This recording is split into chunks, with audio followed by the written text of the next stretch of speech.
My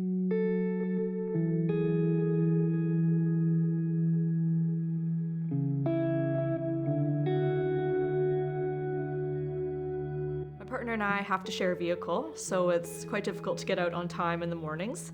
I have to drop my partner off at work and then my son off at school before I do my first home visit, so that can be pretty early mornings for myself and my family. Sometimes I think if I change jobs, I just think of, how different or perhaps easier it would be to balance my life and all the money I would save. But on the other hand, being able to have that independence and sort of, being mobile and being on sort of my own schedule, depending on what's flexible during the day, is, what keeps me in this. I've been providing home care for clients for years, and my clients feel like part of the family. I put lots of kilometers on my car, and that means I have to cover expenses like oil change, new tires, lots of repairs. I need to have a vehicle that's in good working order and safe in bad weather. It gets really expensive, and what my employer gives me doesn't come close to covering the costs. There is lots of independence, and that's really great, but you do get really lonely, because you don't see your other coworkers very often. So you're on your own an awful lot, so that gets pretty tiring sometimes. It does feel like you're out there all by yourself. So you never know, you have to really prepare for everything, especially in the spring and fall, because you never know what it's going to be like. You can start off a really sunny, nice day and end up with a storm at night. Yeah, I was visiting a client one day and it took me 3 hours to get home. I mean, it can be really stressful, that drive.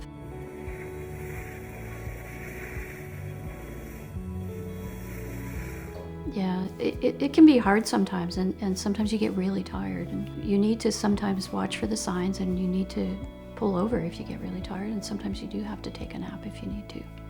Have a little rest, and rather than risk falling asleep at the wheel. My clients need the care that I provide, and with some of them, I might be the only person that they see that day, and it's also important care. It's essential care that they're missing out on if I am not able to visit them. I'm so tired after I get home. All I want to do is put my feet up and go to bed. My partner takes classes in the evenings, so usually I do get home.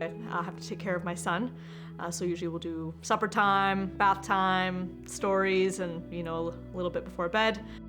Then I take care of him, make sure he gets off to sleep okay, and tomorrow I get up all over and do it again.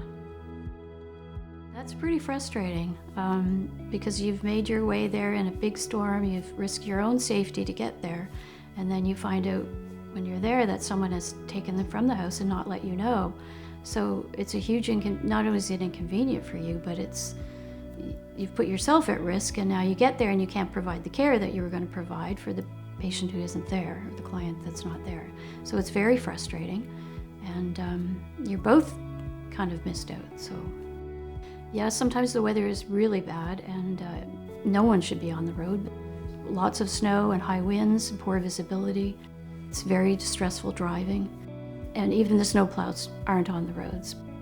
My family tells me to stay home, but if I don't visit my clients, I don't get paid. I also feel for my clients, like I've let them down if I don't go.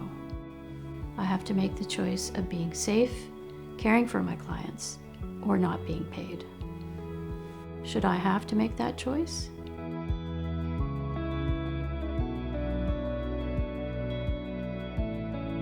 There needs to be policies in place related to traveling in bad weather, so I don't have to decide between visiting a client and my own safety.